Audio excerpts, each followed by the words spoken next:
ಮಂಡ್ಯ ವಿಧಾನಸಭಾ ಕ್ಷೇತ್ರದ ವಿಸಿ ನಾಲೆ ವ್ಯಾಪ್ತಿಯ ಪಿಕಪ್, ಸಂಪರ್ಕ, ಶಾಖಾ ನಾಲೆಗಳ ಅಭಿವೃದ್ಧಿಗೆ ಜಲಸಂಪನ್ಮೂಲ ಇಲಾಖೆಯಿಂದ 100 ಕೋಟಿ ರು ಬಿಡುಗಡೆ ಮಾಡಲು ಸಚಿವ ಸಂಪುಟ ಸಭೆಯಲ್ಲಿ ಅನುಮೋದನೆ ನೀಡಲಾಗಿದ್ದು, ಶೀಘ್ರದಲ್ಲಿಯೇ ಟೆಂಡರ್ ಕರೆದು ಕಾಮಗಾರಿ ಆರಂಭಿಸಲಾಗುವುದು ಎಂದು ಶಾಸಕ ಪಿ. ರವಿಕುಮಾರ್ ಗೌಡ ಗಣಿಗ ತಿಳಿಸಿದರು. ಮಂಡ್ಯ ನಗರದಲ್ಲಿ ಸುದ್ದಿಗೋಷ್ಠಿಯಲ್ಲಿ ಮಾತನಾಡಿದ ಅವರು, ರೈತರ ಬೆಳೆಗಳಿಗೆ ಅನುಕೂಲವಾಗಲೆಂದು ಹಣ ಬಿಡುಗಡೆ ಮಾಡಿದ ಮುಖ್ಯಮಂತ್ರಿ ಸಿದ್ದರಾಮಯ್ಯ ಹಾಗೂ ಇದಕ್ಕೆ ಸಹಕಾರ ನೀಡಿದ ಉಪಮುಖ್ಯಮಂತ್ರಿ ಡಿಕೆ ಶಿವಕುಮಾರ್, ಜಿಲ್ಲಾ ಉಸ್ತುವಾರಿ ಸಚಿವ ಎನ್. ಚಲುವರಾಯಸ್ವಾಮಿ ಅವರಿಗೆ ಧನ್ಯವಾದ ಅರ್ಪಿಸಲಾಗುವುದು ಎಂದು ಹೇಳಿದರು. ಕಳೆದ 2.5 ವರ್ಷದಲ್ಲಿ 200 ಕೋಟಿ ರು ವೆಚ್ಚದ ಅಭಿವೃದ್ಧಿ ಕಾಮಗಾರಿಗಳ ಕೈಗೊಳ್ಳಲಾಗಿದ್ದು, ಈಗಾಗಲೇ 80% ಕಾಮಗಾರಿ ಪೂರ್ಣಗೊಂಡಿದೆ. ಇದರಲ್ಲಿ ಇನ್ನೂ 40 ಕೋಟಿ ರು ಕಾಮಗಾರಿ ಪ್ರಾರಂಭ ಮಾಡಬೇಕಾಗಿದೆ. ಬಸರಾಳು ಭಾಗದ ಹೇಮಾವತಿ ನಾಲೆ ಅಭಿವೃದ್ಧಿಗೆ 350 ಕೋಟಿ ರು ವೆಚ್ಚದ ಡಿಪಿಆರ್ ಸಿದ್ಧಪಡಿಸಲಾಗಿದೆ. ಈಗಾಗಲೇ ತಾಂತ್ರಿಕ ಅನುಮೋದನೆ ದೊರೆತಿದ್ದು, ಸಂಪುಟದಲ್ಲಿಟ್ಟು ಅನುಮೋದನೆ ಪಡೆಯಲಾಗುವುದು. ಅನುಮೋದನೆ ನಂತರ ಶೀಘ್ರದಲ್ಲಿಯೇ ಟೆಂಡರ್ ಕರೆದು ಕಾಮಗಾರಿ ಆರಂಭಿಸಲಾಗುವುದು ಎಂದು ಹೇಳಿದರು. ಮಂಡ್ಯ ವಿಧಾನಸಭಾ ಕ್ಷೇತ್ರದ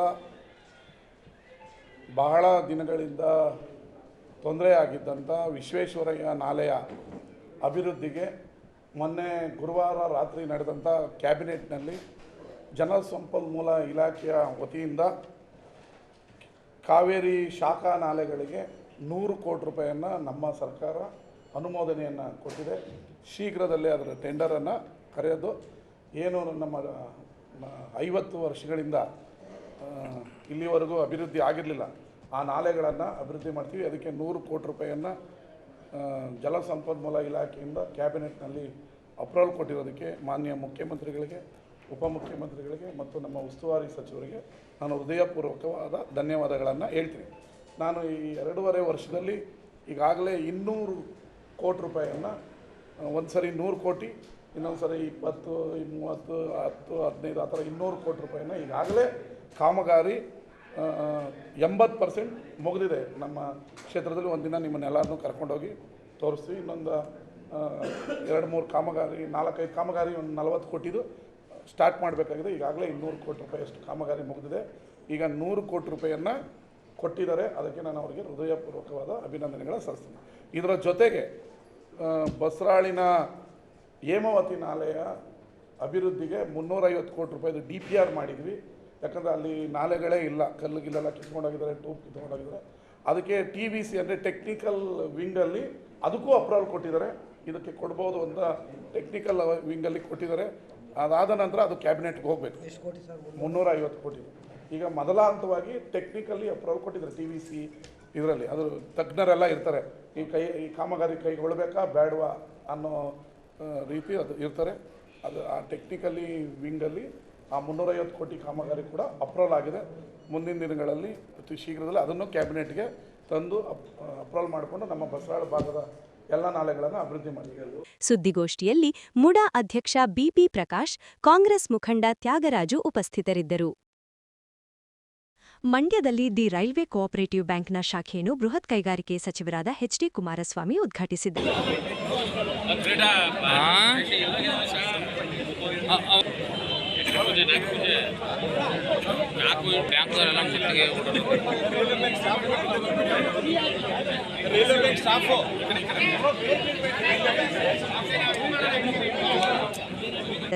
ನಂತರ ಮಾತನಾಡಿದ ಅವರು, ರಾಜ್ಯಾದ್ಯಂತ ರೈಲ್ವೆ ಕೋಆಪರೇಟಿವ್ ಬ್ಯಾಂಕ್ ಇದ್ದು, ಇದೀಗ ಮಂಡ್ಯ ನಗರದಲ್ಲೂ ಬ್ಯಾಂಕ್ ತೆರೆದಿರುವುದು ಸ್ವಾಗತಾರ್ಹ. ರಾಜ್ಯದ ಹಲವು ಭಾಗಗಳಲ್ಲಿ 35,000ಕ್ಕೂ ಹೆಚ್ಚು ಗ್ರಾಹಕರನ್ನು ಹೊಂದಿರುವ ಬ್ಯಾಂಕ್ ಇದು.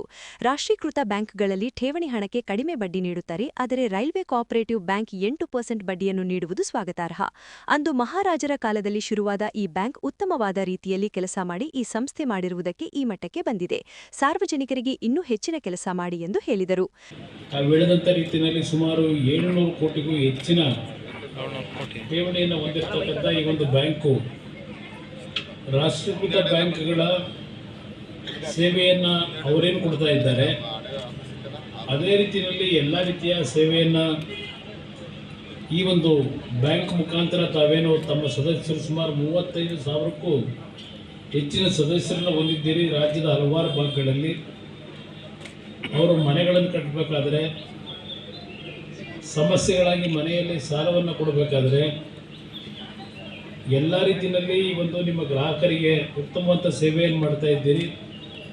ಒಂದು ಸಂತೋಷಕರವಾದಂಥ ಸುದ್ದಿ ಅವರು ಹೇಳಿದಂಥ ರೀತಿಯಲ್ಲಿ ಮುಂಜಾನೆ 35,000 ಗ್ರಾಹಕರು ಇರ್ತಕ್ಕಂಥ ಈ ಒಂದು ಸದಸ್ಯರೇನಿದ್ದೀರಿ, ಯಾವುದೇ ಅಕೌಂಟ್ಗಳಲ್ಲಿ NPA ಆಗಿಲ್ಲ ಅಂತಕ್ಕಂಥದ್ದನ್ನು ಅವ್ರು ಏನು ಹೇಳಿದರು. 100% ಇವತ್ತು ಸಂಸ್ಥೆ ಉತ್ತಮವಾದ ಆರ್ಥಿಕ ಪರಿಸ್ಥಿತಿಗಳನ್ನು ಇವತ್ತು ಸಾರ್ವಜನಿಕರ ಹಣವನ್ನು ಇವತ್ತು ಉತ್ತಮವಾದ ರೀತಿಯಲ್ಲಿ ಬಳಕೆಯನ್ನು ಮಾಡ್ತಾ ಇದ್ದೀರಿ ಸಂಕಷ್ಟದಲ್ಲಿ ಇರ್ತಕ್ಕಂಥವ್ರಿಗೆ.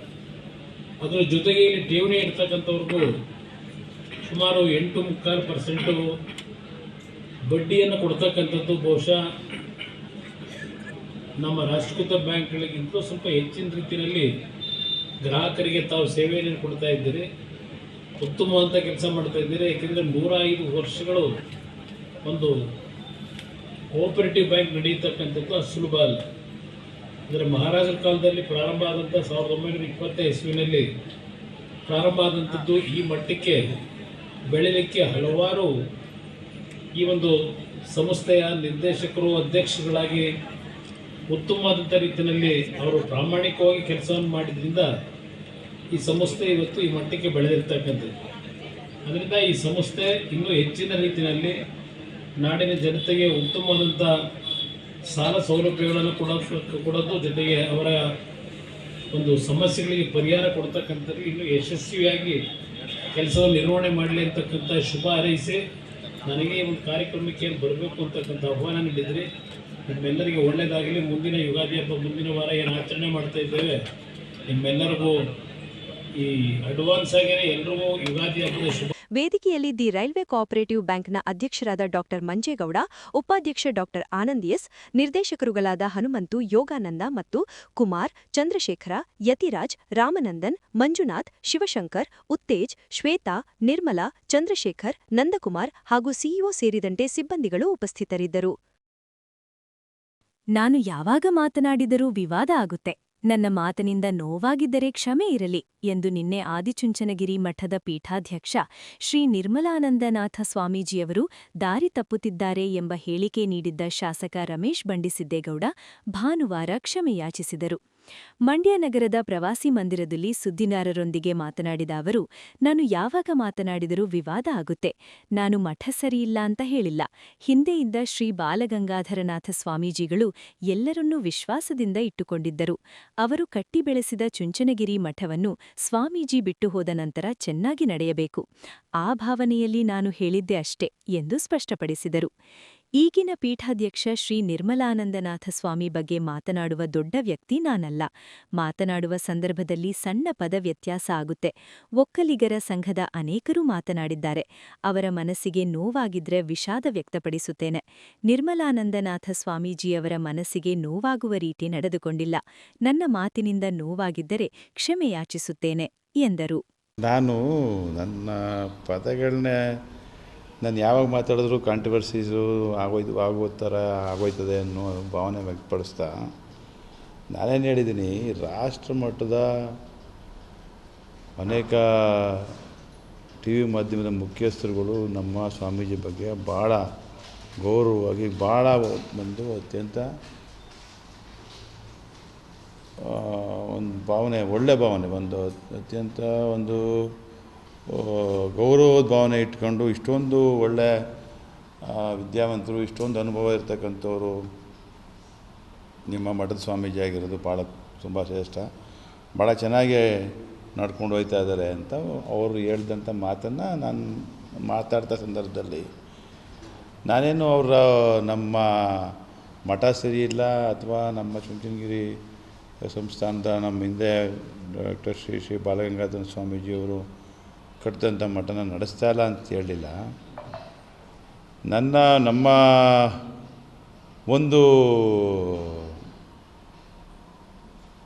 ಮಾತುಗಳ ಏನಿದೆ ಅಂದರೆ, ಚುಂಚನಗಿರಿ ಸ್ವಾಮಿಗಳು ಎಲ್ಲರನ್ನ ವಿಶ್ವಾಸಕ್ಕೆ ಪಡೆದು ಎಲ್ಲರನ್ನ ಒಂದು ನಂಬಿಕೆ ವಿಶ್ವಾಸಕ್ಕೆ ಹೋಗ್ತಾಯಿದ್ರು. ಸ್ವಲ್ಪ ನಮ್ಮ ಸ್ವಾಮಿಗಳನ್ನ ಭೇಟಿ ಮಾಡ್ತಕ್ಕಂಥದ್ದಕ್ಕೆ ಸ್ವಲ್ಪ ತಡ ಆಗ್ತದೆ ಅನ್ನುವಂಥ ಮಾತಿನಲ್ಲಿ ನಾವು ಸ್ವಾಮಿಗಳು ಏನು ಬಿಟ್ಟು ಹೋಗಿದ್ದಾರೆ.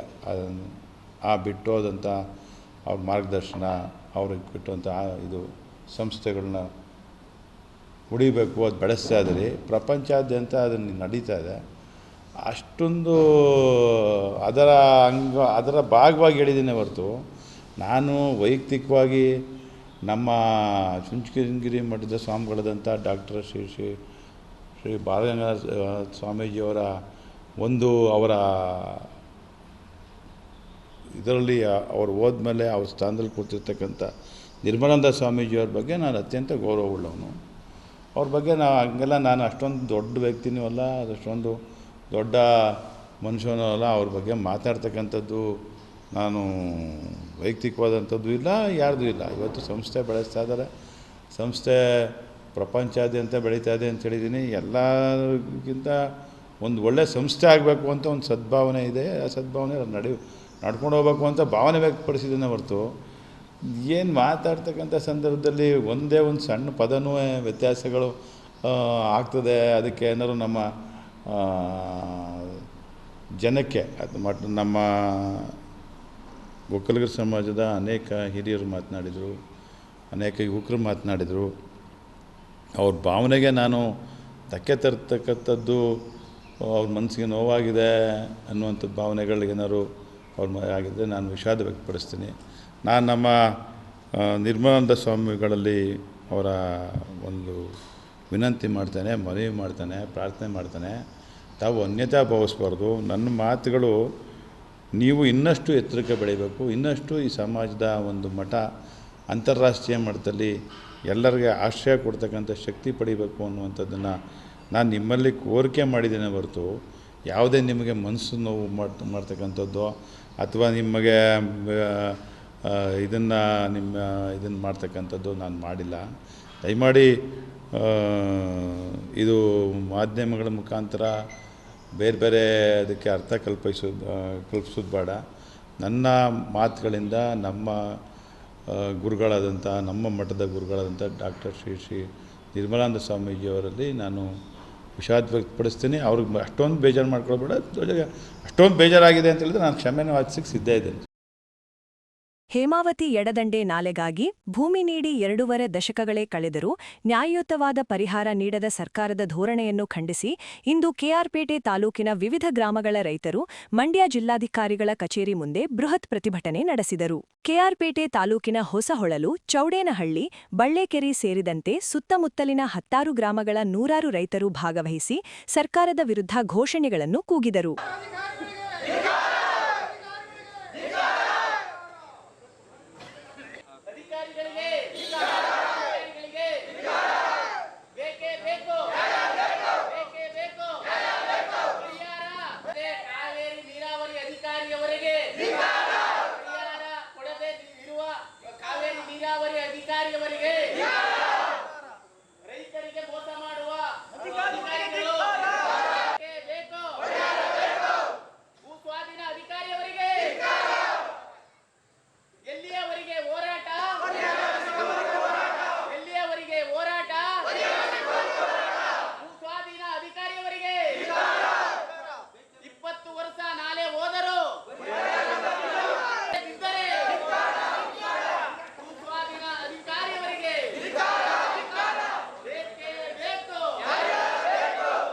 ಹೇಮಾವತಿ ಎಡದಂಡೆ ನಾಲೆಯ ನಿರ್ಮಾಣಕ್ಕಾಗಿ ರೈತರು ತಮ್ಮ ಫಲವತ್ತಾದ ಜಮೀನನ್ನು ಬಿಟ್ಟುಕೊಟ್ಟು 25 ವರ್ಷಗಳಾಗಿವೆ.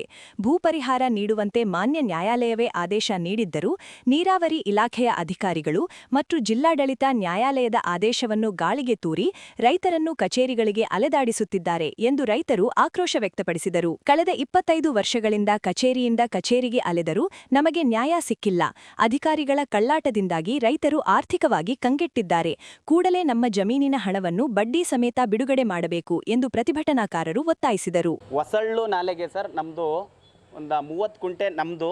ಬಟ್ ನಮ್ಮ ಗ್ರಾಮದಲ್ಲಿ ಅಂದರೆ ಬೀಬಾಚಳ್ಳಿ, ಕೀಳನಕೊಪ್ಪಲು, ಹಳೆಯೂರು, ಯಮಡಳ್ಳಿ, ಬಳ್ಳೇಕೆರೆ ಈ ಒಂದು ಹೊಸಳ್ಳು ನಾಲೆ ಅಂತ ಅಂದ್ಬಿಟ್ಟು ಸರ್ ಹೇಮಾವತಿಯವರು ಆಲ್ರೆಡಿ ತೆಗೆದಿದ್ದಾರೆ. ಬಟ್ ಸರ್ ಈ ನಾಲೆಗೂ ಹೋಗಿ 20-25 ವರ್ಷ ಆಗಿದೆ. ಬಟ್ ಅವಾಗಲಿಂದ ಇವತ್ತಿನವರೆಗೂ ಪರಿಹಾರನ ಸರ್ಕಾರ ಕೊಟ್ಟಿಲ್ಲ. ಸರ್ಕಾರ ಕೊಡದ ಕಾರಣ ನಾವು ಲಾಯರ್ ಮುಖಾಂತರ ಓದೋ, ಲಾಯರ್ ಮುಖಾಂತರ ಕೋರ್ಟ್ಗೆ ಹಾಕ್ತೋ. ಕೋರ್ಟಲ್ಲಿ ಸರ್ ನಾವು ಒಂದಷ್ಟು ವರ್ಷ ಕಾದೋ, ಒಂದು 8 ವರ್ಷ ಕಾದಾಗ ಇನ್ನು ಮತ್ತೆ 12 ವರ್ಷ ಆಯಿತು ಸರ್. 8 ವರ್ಷ ಕಾದೋ, ಒಂದು 20 ವರ್ಷ ಹೋಗಿದೆ ಅಂದರೆ ಲಾಯರು ಸರ್ ಕೋರ್ಟ್ ಆಡ್ತಾ ಇದ್ದಾರೆ, ಮಾಡ್ತಾ ಇದ್ದಾರೆ. ಅವ್ರನ್ನ ಕೇಳದೇ ಆಗಿದೆ ಒಂದು ದಿನ. ಇವತ್ತಿನವರೆಗೂ ಪರಿಹಾರ ಆಲ್ರೆಡಿ ಸರ್ಕಾರದಲ್ಲಿ ದುಡ್ಡಿಲ್ಲ ಕಣಪ್ಪ, ಇನ್ನೂ ಪರಿಹಾರ ಕೊಟ್ಟಿಲ್ಲ ಕಣಪ್ಪ ಅಂತ ಲಾಯರು ನಮಗೆ ಉದಾಹರಣೆ ಹೇಳ್ತಾ ಇದ್ದಾರೆ. ನಮಗೆ ಇವತ್ತು ಹಣ ಬೇಕು. ಇವತ್ತು ನಾವು 12 ವರ್ಷ, ಯಾಕೆಂದರೆ ಹಿಂದೆ ಆಲ್ರೆಡಿ ಪರಿಹಾರ ಕೊಡದ ಕಾರಣ ಲಾಯರ್ನ ಇಟ್ಕೊಂಡು ಕೋರ್ಟ್ ಮುಖಾಂತರ ನಾವು ಬಂದೋ. ಈಗ ಹೈಕೋರ್ಟಲ್ಲಿ ಆದೇಶ ಆಗಿ 1 ವರ್ಷ ಆಗಿದೆ. ಸರ್ಕಾರ ಇವತ್ತಿನವರೆಗೂ ಪರಿಹಾರನ ಕೊಟ್ಟಿಲ್ಲ, ಘೋಷಣೆ ಮಾಡಿಲ್ಲ. ನಮ್ಮ ಜಮೀನು ಹೋಗಿ ಆಲೆ 22 ವರ್ಷ ಆಯಿತು. 22 ವರ್ಷದಿಂದ ಇರೋದು 1/4 ಎಕರೆ ಜಮೀನಲ್ಲಿ 28 ಗುಂಟೆ ಜಮೀನು ಹೋಗದೆ, ಇನ್ನು ಅರ್ಧ ಎಕರೆ ಜಮೀನು ಐತೆ. ಮಗ ನಮಗೆ ಜಮೀನು ಆಳ್ಕೊಡು ಅಲ್ದವ್ರ, ನಮಗೆ ಏನು ಪರಿಹಾರ ಈಸ್ಕೊಡು ಅಂತ ಅವನು ಮನೆ ಬಿಟ್ಟು ಹೊಂಟೋಗಿದ್ದಾನೆ. ಸೊಸೆನೂ ಹಂಗೆ ಆಗಿದ್ದಾಳೆ. ನಮಗೆ ಏನು ಕೊಡಬೇಕು ಒದಗಿಸ್ಕೊಡಿ, ಗೌರ್ಮೆಂಟಿಂದ ನೀವೇನು ಪಾಲಿಸಿ ಮಾಡಬೇಕು ಮಾಡಿಕೊಡಿ, ಅಲ್ದವ್ರ ನಮ್ಮ ಜಮೀನು ನಮ್ಮ ಕೊಡಿ. ಇಷ್ಟೇ ನಾವು ಕೇಳ್ಕೊತಾ ಇರೋದು. 25 ವರ್ಷದಿಂದ ಬಡವರು ನಾವು ಸಾಲ ಮಾಡಿವಿ, ಅಲ್ಲಿ ಕೊಡ್ತಾರೆ ಅಂತ ನೀವೇನು ನಮಗೆ ಸಹಾಯ ಮಾಡಿದ್ದೀರಿ? ನಮಗೇನು ಮಾನವೀಯತೆನೇ ಇಲ್ವಾ? ನಾವೇನಂತ ಕೇಳ್ಬೋದು ನಿಮ್ಮನ್ನ? ಇವರು 4-1 ಮಾಡೋದು 11ನೇ ಇಸ್ವಿಲಿ, ಆಮೇಲೆ 6-1 ಮಾಡೋದು 13ನೇ ಇಸ್ವಿಲಿ. ಅಲ್ಲಿಂದ ಇಲ್ಲಿ ತನಕನೂ ಎಷ್ಟೇ ಇದ್ದಿದ್ದು ಕ್ಯಾಲ್ಕುಲೇಷನ್ ಮಾಡಿ ಇವರು ಕೋರ್ಟ್ನಿಂದ ಆರ್ಡರ್ ತಂದ್ರೂ ಇಲ್ಲಿ ಗಂಟಲು ಏನೂ ಪರಿಹಾರ ಕೊಟ್ಟಿಲ್ಲ. ಅದಕ್ಕಿಂತ ಮುಂಚಿತವಾಗಿ ಈಗ ಸರ್ಕಾರದ ನಿಬಂಧನೆ, ನೀವಿದ್ದೀರಲ್ಲ, ನಿಮ್ಮದು ಆಯುಧ ಇಂದ್ರನ ವಜ್ರಾಯುಧಕ್ಕಿಂತಲೂ ಮುಖ್ಯವಾದದ್ದು ಇವು ನೀವೇನು ಬರಿತೀರಿ ಅದ್ರ ಮೇಲೆ ನಮ್ಮ ರೈತರನ್ನ ಉದ್ಧಾರ ಮಾಡ್ತೀರಿ ಅಂತ ನಿಮ್ಗೆ ಕೊಳೆಕಳಿಂದ ಮಾಡ್ತೇನೆ. ಅದರಿಂದ ಒಂದು ವಿಚಾರ ಹೇಳೋದಾದರೆ, ಸರ್ಕಾರದ ವತಿಯಿಂದ ಕಾಲಮ್ ನಂಬರ್ 13 ಪ್ರಕಾರ ಯಾರು ಜಮೀನನ್ನು ಕಳ್ಕೊಳ್ತಾರೆ ಅವರಿಗೆ ಪುನರ್ವಸತಿ ಕಲ್ಪಿಸ್ಕೊಡಿ, ಇಲ್ಲ ಸರ್ಕಾರದಿಂದ ಒಂದು ಅಪಾಯಿಂಟ್ ಕೊಡಿ ಅಂತ ಅಂದ್ಬಿಟ್ಟು ಕಾನೂನು ತಿದ್ದುಪಡಿ ಮಾಡಿದ್ದೀರಿ. ದಯಮಾಡಿ ನೀವೇನಾದ್ರು ಈಗ ಕೊಡೋಕ್ಕಾಗೋದೇ ಇಲ್ಲ, ಸರ್ಕಾರದಲ್ಲಿ ದುಡ್ಡಿಲ್ಲ ಅಂತ ಸುಮ್ಮನೆ ಸರ್ಕಾರದ ಮೇಲೆ ದೋಷಣೆ ಮಾಡೋದಕ್ಕಿಂತ ಅಧಿಕಾರಿಗಳು ಎಲ್ಲರಿಗೂ ಇಲ್ಲಿ ಬಂದಿರ್ತಕ್ಕಂಥ ನಮ್ಮ ಏನಿದೆ. ಪ್ರತಿಭಟನಾ ಸ್ಥಳಕ್ಕೆ ಆಗಮಿಸಿದ ಅಧಿಕಾರಿಗಳ ಮೂಲಕ ಜಿಲ್ಲಾಧಿಕಾರಿಗಳಿಗೆ ಮನವಿ ಸಲ್ಲಿಸಲಾಯಿತು. ಈ ಸಂದರ್ಭದಲ್ಲಿ ರೈತ ಮುಖಂಡರಾದ ಪ್ರಕಾಶ್, ಸಣ್ಣೇಗೌಡ, ನಾಗಯ್ಯ, ರವಿ ಹಾಗೂ ನೂರಾರು ಸಂತ್ರಸ್ತ ರೈತರು ಉಪಸ್ಥಿತರಿದ್ದರು. ಲಯನ್ಸ್ ಇಂಟರ್ನ್ಯಾಷನಲ್ ಡಿಸ್ಟ್ರಿಕ್ಟ್ 317G ಪ್ರಾಂತೀಯ ಸಮ್ಮೇಳನ 5 ಕಾರ್ಯಕ್ರಮ ಪ್ರಾಂತೀಯ ಸಮ್ಮೇಳನದ ಅಧ್ಯಕ್ಷರಾದ ಕೆ. ರವಿಯವರ ಅಧ್ಯಕ್ಷತೆಯಲ್ಲಿ ಮೈಸೂರು ನಗರದ ಹೋಟೆಲ್ ಅಟ್ಮಾಸ್ಫಿಯರ್ನಲ್ಲಿ ನಡೆಯಿತು. ಕೃಷಿ ಸಚಿವರಾದ ಎನ್. ಚೆಲುವರಾಯಸ್ವಾಮಿ ಸಮ್ಮೇಳನಕ್ಕೆ ಚಾಲನೆ ನೀಡಿದರು. ಪರಬ್ರಹ್ಮ ದೀಪಜ್ಯೋತಿ ಜನಾರ್ದನ ದೀಪ ಹರತು ಮೇ ಪಾಪಂ ದೀಪಜ್ಯೋತಿ ನಮೋಸ್ತುತಿ. ಈ ದೀಪದ ಬೆಳಕು ಜ್ಞಾನ, ಶಾಂತಿ ಮತ್ತು ಸಮೃದ್ಧಿಯನ್ನು ತರಲಿ ಮತ್ತು ನಮ್ಮ ಕಾರ್ಯಕ್ರಮಕ್ಕೆ ಶುಭವಾಗಲಿ ಎಂದು ಹಾರೈಸುತ್ತಾರೆ. ನಂತರ ಮಾತನಾಡಿದ ಅವರು, ಪ್ರತಿಯೊಬ್ಬರೂ ತಮ್ಮದೇ ಆದ ಉದ್ಯೋಗ, ವ್ಯವಹಾರ ಅಥವಾ ಬೇರೆ ಬೇರೆ ಕ್ಷೇತ್ರಗಳಲ್ಲಿ ಸದಾ ಬ್ಯುಸಿಯಾಗಿರುತ್ತಾರೆ. ಇದರ ಜೊತೆಗೆ ಕೌಟುಂಬಿಕ ಜವಾಬ್ದಾರಿಗಳ ಒತ್ತಡವೂ ಇರುತ್ತದೆ. ಇಷ್ಟೆಲ್ಲ ಒತ್ತಡಗಳ ನಡುವೆಯೂ ಲಯನ್ಸ್ನಂತಹ ಸಂಸ್ಥೆಯಲ್ಲಿ ಸೇವೆ ಮಾಡುವುದು ಮನಸ್ಸಿಗೆ ಅತ್ಯಂತ ಸಮಾಧಾನ ತರುವಂತಹ ಸನ್ನಿವೇಶವಾಗಿದೆ ಎಂದು ಸಚಿವರು ಅಭಿಪ್ರಾಯಪಟ್ಟರು. ನಾವು ಜನಪ್ರತಿನಿಧಿಗಳಾಗಿ ನೇರವಾಗಿ ದೇಶದ ಸೇವೆ ಮತ್ತು ಜವಾಬ್ದಾರಿಯನ್ನು ನಿರ್ವಹಿಸಿದರೆ ಲಯನ್ಸ್ ಸಂಸ್ಥೆಯ ಸದಸ್ಯರು ಯಾವುದೇ ಅಪೇಕ್ಷೆ ಅಥವಾ ನಿರ್ದಿಷ್ಟ ಕಾರಣಗಳಿಲ್ಲದೆ ಸ್ವತಂತ್ರವಾಗಿ ಪರೋಕ್ಷವಾಗಿ ಸಮಾಜದ ಸೇವೆ ಮಾಡುತ್ತಿದ್ದಾರೆ ಎಂದರು. ಯಾವುದೇ ಕ್ಷೇತ್ರದಲ್ಲಿದ್ರೂ ಅದು ಬಿಸ್ನೆಸ್ ಇರ್ಬೋದು, ಉದ್ಯೋಗ ಇರ್ಬೋದು, ಅಥವಾ ಬೇರೆ ಬೇರೆ ಯಾವುದೇ ಕ್ಷೇತ್ರ ಇರ್ಬೋದು, ಒಂದಲ್ಲ ಒಂದು ರೀತಿ ಬ್ಯುಸಿ ಇರುತ್ತೆ. ಜೊತೆಗೆ ಅದೆಲ್ಲಕ್ಕಿಂತ ಹೆಚ್ಚಾಗಿ ಫ್ಯಾಮಿಲಿ ಮಧ್ಯದಲ್ಲೂ ರಿಸ್ಕ್ ಇದ್ದೇ ಇರುತ್ತೆ. ಇದೆಲ್ಲ ಮಧ್ಯದಲ್ಲಿ ಈ ಥರದ ಒಂದು ಸಂಸ್ಥೆನಲ್ಲಿ ನೀವು ಕೆಲಸ ಮಾಡ್ತಿದ್ರೆ ಬಹುಶಃ ಅತ್ಯಂತ ಸಮಾಧಾನಕರವಾದಂಥ ಒಂದು ಸನ್ನಿವೇಶ ನಿಮಗೆ ಸಿಗುತ್ತೆ. ಮತ್ತು ಜೊತೆಗೆ ಏನೋ ಒಂದಷ್ಟು ಕೆಲಸ ಮಾಡಿದಾಗ ಸಾರ್ವಜನಿಕ ಕ್ಷೇತ್ರದಲ್ಲಿ ನಾನು ಹೇಳಿದೆ, ನಾವೆಲ್ಲ ಡೈರೆಕ್ಟಾಗಿ ಜನಪ್ರತಿನಿಧಿಗಳಾಗಿ ದೇಶದ ಕೆಲಸವನ್ನು, ಜವಾಬ್ದಾರಿಯನ್ನು, ಸೇವೆಯನ್ನು ಮಾಡಿದ್ರೆ, ನೀವೆಲ್ಲರೂ ಇಂಡೈರೆಕ್ಟಾಗಿ ಯಾವುದೇ ಎಕ್ಸ್ಪೆಕ್ಟೇಷನ್ ಇಲ್ಲದಲೆ ಅಥವಾ ಯಾವುದೇ ಒಂದು ಪರ್ಟಿಕ್ಯುಲರ್ ಆಗಿ ರೀಸನ್ ಇಲ್ಲದಲೆ ನಿಮ್ಮ ಸ್ವತಂತ್ರವಾಗಿ ಈ ಥರದ ಸೇವೆ ಮಾಡಲಿಕ್ಕೆ ಇಂಥ ಒಂದು ಪುಣ್ಯ ಕ್ಷೇತ್ರ. ಈ ಕ್ಷೇತ್ರದಲ್ಲಿ ಅತ್ಯಂತ ಭಾಳ ಬುದ್ಧಿವಂತರು, ಇಂಡಸ್ಟ್ರಿಯಲಿಸ್ಟ್ ಇರ್ಬೋದು, ಬಿಸ್ನೆಸ್ ಮ್ಯಾನ್ಗಳಿರ್ಬೋದು, ಅಥವಾ ಬೇರೆ ಬೇರೆ ಕ್ಷೇತ್ರದಲ್ಲಿ ಕೆಲಸ ಮಾಡ್ತಕ್ಕಂಥ ಅನೇಕರು ಈ ಕ್ಷೇತ್ರದಲ್ಲಿ ಗುರುತಿಸ್ಕೊಂಡು ತರಬೇತುದಾರ ಮತ್ತು ಶಿಕ್ಷಕರಾದ ಚೇತನ್ ರಾಮ್ ಮಾತನಾಡಿ, ಒಬ್ಬ ಹುಡುಗ ತನ್ನ ಭವಿಷ್ಯವನ್ನು ತಿಳಿಯಲು ಜ್ಯೋತಿಷಿಯ ಬಳಿ ಹೋಗುತ್ತಾನೆ. ಆತನ ಹಸ್ತವನ್ನು ಪರೀಕ್ಷಿಸಿದ ಜ್ಯೋತಿಷಿ ಒಂದು ನಿರ್ದಿಷ್ಟ ರೇಖೆ ಕಟ್ ಆಗಿರುವುದರಿಂದ ಆತ ರಾಜನಾಗಲು ಅಥವಾ ದೊಡ್ಡ ನಾಯಕನಾಗಲು ಸಾಧ್ಯವಿಲ್ಲ ಎಂದು ಹೇಳುತ್ತಾರೆ. ಜ್ಯೋತಿಷಿಯ ಮಾತುಗಳನ್ನು ಕೇಳಿ ಮನೆಗೆ ಓಡಿಹೋದ ಬಾಲಕ ಅಡುಗೆ ಮನೆಯಿಂದ ಚಾಕು ತಂದು ಯಾವ ರೇಖೆ ಇಲ್ಲ ಎಂದು ಜ್ಯೋತಿಷಿ ಹೇಳಿದ್ದರೋ ಆ ಜಾಗದಲ್ಲಿ ತಾನೇ ರೇಖೆಯನ್ನು ಕೊಯ್ದು ಹಾಕಿಕೊಳ್ಳುತ್ತಾನೆ ಎಂದರು. ಅವನು ಊರ್ನಲ್ಲೆಲ್ಲ ಪಾಮಿಷ್ ಜಾತಕ ಹೇಳೋರು, ಕೈ ನೋಡ್ಬಿಟ್ಟು ಅವರ ಭವಿಷ್ಯ. ಇವನು ತಾನೇ ಆಗ್ತೀನಿ ಅಂತ ತಿಳ್ಕೋಬೇಕು ಅಂತ ಯಾರೋ ಒಬ್ಬನ ಹತ್ರ ಹೋದ, ಅವರ ಭವಿಷ್ಯ ಹೇಳಿದ್ರು. ಅಣ್ಣ ನಾನೇ ಆಗ್ತೀನಿ ಹೇಳುವಂತ ಅವ್ನು ನೋಡ್ದ, 2 ನಿಮಿಷದಲ್ಲಿ ಹೇಳ್ಬಿಟ್ಟ. ಈ ಲೈನ್ ಒಂದು ಇದೆಯಲ್ಲ, ಉದ್ದ ಲೈನು, ಇದು ಕಟ್ಟಾಗ್ಬಿಟ್ಟಿದೆ. ಇದೇನಾದ್ರೂ ಇನ್ನೊಂದು ಸ್ವಲ್ಪ ಮುಂದೋಗಿ ಲೆಫ್ಟ್ ತಿರ್ಕೊಂಡ್ಬಿಟ್ಟಿದ್ದಿದ್ರೆ ನೀನು ಈ ಪ್ರಪಂಚದ ದೊಡ್ಡ ಕಿಂಗ್ ಆಗ್ಬಿಡ್ತಿದೆ, ಬಹಳ ದೊಡ್ಡ ರಾಜ ಆಗ್ಬಿಡ್ತಿದೆ. ಆದ್ರೆ ಈಗ ಕಟ್ಟಾಗಿರೋದ್ರಿಂದ ನೀನೇನೂ ಆಗಲ್ಲ ಅಂತ ನೋಡಿ. ಒಬ್ಬ ನಾಯಕ ಹೇಗೆ ಅವನು ಹುಟ್ಟುತ್ತಾನೆ, ನಾಯಕನಾಗಿ ಹುಟ್ಟುತ್ತಾನೆ ಅನ್ನೋದಕ್ಕೆ ತಕ್ಷಣ ಓಡ್ ಬಂದ. ಅಮ್ಮ ಹೊರಗೆ ಕೂತಿದ್ಲು ವರಂಡದಲ್ಲಿ. ಅಮ್ಮಂಗೂ ಇಷ್ಟೊಂದು ಜನ ಊರಿನಲ್ಲಿರೋದ್ರಿಂದ ಅವಳಿಗೂ ಚೂರು ಗೊತ್ತಿತ್ತು ಕೈ. ಅಮ್ಮಂಗೂ ಅಮ್ಮ ಅವ್ರ ಹತ್ರ ಹೋಗಿದ್ದು, ಅವ್ರು ಹೇಳಿದ್ರು ನೀನು ಕೈ ಇದು ರೇಖೆ ಕಟ್ಟಾಗಿರೋದ್ರಿಂದ ನೀನು ದೊಡ್ಡ ಮನುಷ್ಯ ಆಗಲ್ಲ, ರಾಜ ಆಗಲ್ಲ ಅಂತ ಅಂದ್ಬಿಟ್ರು. ಹೌದಾ ಅಂತ ಅವಳು ನೋಡಿದ್ಲು, ಕರೆಕ್ಟ್ ಅವ್ರು ಹೇಳಿದ್ರು ಅಮ್ಮನ. ಅದೇನು ಅನ್ನಿಸ್ತು ಇಲ್ರಿ, within A fraction of second. ನೀವು ನಿಮ್ಮ ಮಕ್ಕಳದ್ದು ನೋಡಿರ್ಬೋದು, ಈ ಥರದ್ದು ಅಲ್ಲೆಲ್ಲ ನೋಡ್ತಾ ಇರ್ತೀರಿ. ರಪ್ಪಂತ ಒಳಗೆ ಹೋಗ್ತಾನೆ, ಅಡಿಗೆ ಮನೆಗೆ ಹೋಗ್ತಾನೆ, ಒಂದು ಚಾಕು ತಗೋತಾನೆ. ಅವ್ರು ಯಾವುದೋ ರೇಖೆ ಇಲ್ಲ ಅಂದಿದ್ರಲ್ಲ ಅದನ್ನ ಕಟ್ ಮಾಡ್ಕೊಂಡಿರ್ತೀನಿ, ಹಿಂಗೆ ಹೇಳ್ಕೊಂಡ್ಬಿಡ್ತಾನೆ. ಅಂದ್ರೆ ಯಾವ್ದು ಬೇಕಾಗಿತ್ತು ಅಂತ ಹೇಳಿದ್ರು ರಕ್ತ ಬೆಳ ಬೆಳ ಬೆಳ ಬೆಳ ಬರುತ್ತೆ. ಅವ್ರ ಅಮ್ಮ ಓಡ್ ಬರ್ತಾಳೆ, ಏನಾಗಿದೆ ಅಂತ. ಕೊನೆ ಬಟ್ಟೆ ಸುತ್ತಿ, ಅಯ್ಯೋ ನೀನು ಯಾಕೋ ಹಿಂಗೆ ಮಾಡ್ಕೊಂಡೆ ಅಂದ. ಅದೇ ನೀನು ರೇಖೆ ಇಲ್ಲ ಅಂದ್ರಲ್ಲ ಅದಕ್ಕೆ ಬರ್ಕೊಂಡೆ ಅಂದ. ಅದಕ್ಕೆ ಅಮ್ಮ ಹೇಳ್ತಾಳೆ, ರೇಖೆ ಇತ್ತು ಇಲ್ಲ ಅನ್ನೋದಲ್ಲ, ಅದರಿಂದ ನೀನು ರಾಜ ಆಗ್ತಿದ್ಯೋ ಆಗಲ್ವೋ, ಈಗ ನೀನು ಅನ್ಕೊಂಡ್ಯಲ್ಲ ಆಗ್ಬೇಕು ಅಂತ ಆಗ್ತೀಯ ಹೋಗೋದು. ಕಾರ್ಯಕ್ರಮದಲ್ಲಿ lion T Narayanaswamy, lion V V Krishna Reddy, lion Deve Gowda, lion Ramachandran, lions ಅಧ್ಯಕ್ಷರು, ಪದಾಧಿಕಾರಿಗಳು, ಮಾಜಿ ರಾಜ್ಯಪಾಲರು, ಸದಸ್ಯರು ಇದ್ದರು. ಒಳ ಮೀಸಲಾತಿ ಜಾರಿ ಹಾಗೂ ಎಸ್ಸಿ/ಎಸ್ಟಿ ಟಿಎಸ್ಪಿ ಹಣದ ಸಮರ್ಪಕ ಬಳಕೆಗೆ ಒತ್ತಾಯಿಸಿ ಕರ್ನಾಟಕ ದಲಿತ ಸಂಘರ್ಷ ಸಮಿತಿ ವತಿಯಿಂದ ನಗರದ ಜಿಲ್ಲಾಧಿಕಾರಿಗಳ ಕಚೇರಿ ಮುಂದೆ ಭಾರೀ ಪ್ರತಿಭಟನೆ ನಡೆಸಲಾಯಿತು. ಪ್ರತಿಭಟನಾಕಾರರು ರಾಜ್ಯ ಮತ್ತು ಕೇಂದ್ರ ಸರ್ಕಾರಗಳ ಜನವಿರೋಧಿ ಧೋರಣೆಗಳ ವಿರುದ್ಧ ಘೋಷಣೆಗಳನ್ನು ಕೂಗಿ ತಮ್ಮ ಆಕ್ರೋಶ ವ್ಯಕ್ತಪಡಿಸಿದರು.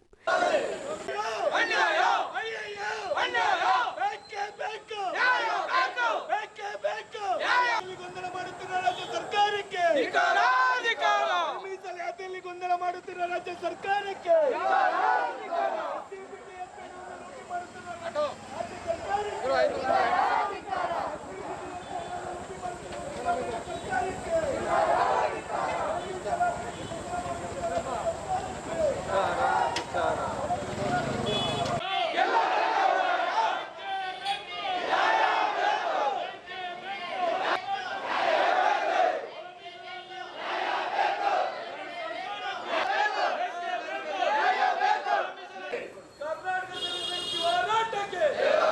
ನ್ಯಾಯಮೂರ್ತಿ ಸದಾಶಿವ ಆಯೋಗದ ವರದಿಯನ್ನು ತಕ್ಷಣವೇ ಜಾರಿಗೊಳಿಸಬೇಕು ಎಂದು ಒತ್ತಾಯಿಸಿದ ಪ್ರತಿಭಟನಾಕಾರರು ನಾಗಮೋಹನ ದಾಸ್ ಅವರ ವರದಿಯು ಅವೈಜ್ಞಾನಿಕವಾಗಿದ್ದು ಇದು ಒಳ ಮೀಸಲಾತಿ ವಿರೋಧಿಯಾಗಿದೆ ಎಂದು ಕಿಡಿಕಾರಿದರು.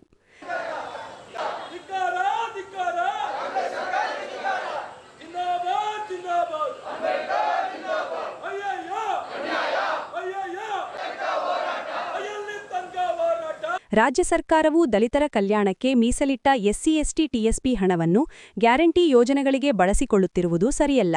ನುಡಿದಂತೆ ನಡೆಯುವ ಸಿದ್ದರಾಮಯ್ಯನವರು ದಲಿತರಿಗೆ ಅನ್ಯಾಯ ಮಾಡುತ್ತಿದ್ದಾರೆ ಎಂದು ಆರೋಪಿಸಿ ತಕ್ಷಣವೇ ಆ ಹಣವನ್ನು ಬಿಡುಗಡೆ ಮಾಡಬೇಕೆಂದು ಆಗ್ರಹಿಸಿದರು. ಕರ್ನಾಟಕ ದಲಿತ ಸಂಘರ್ಷ ಸಮಿತಿ ಸ್ವಾಭಿಮಾನಿ ಬಿ ಕೃಷ್ಣಪ್ಪ ಬಣ ಈ ದಿನ ರಾಜ್ಯ ಮತ್ತು ಕೇಂದ್ರ ಸರ್ಕಾರ ವಿರುದ್ಧ ಒಂದು ಬೃಹತ್ ಪ್ರತಿಭಟನೆಯನ್ನು ಹಮ್ಮಿಕೊಂಡಿದ್ದೇವೆ.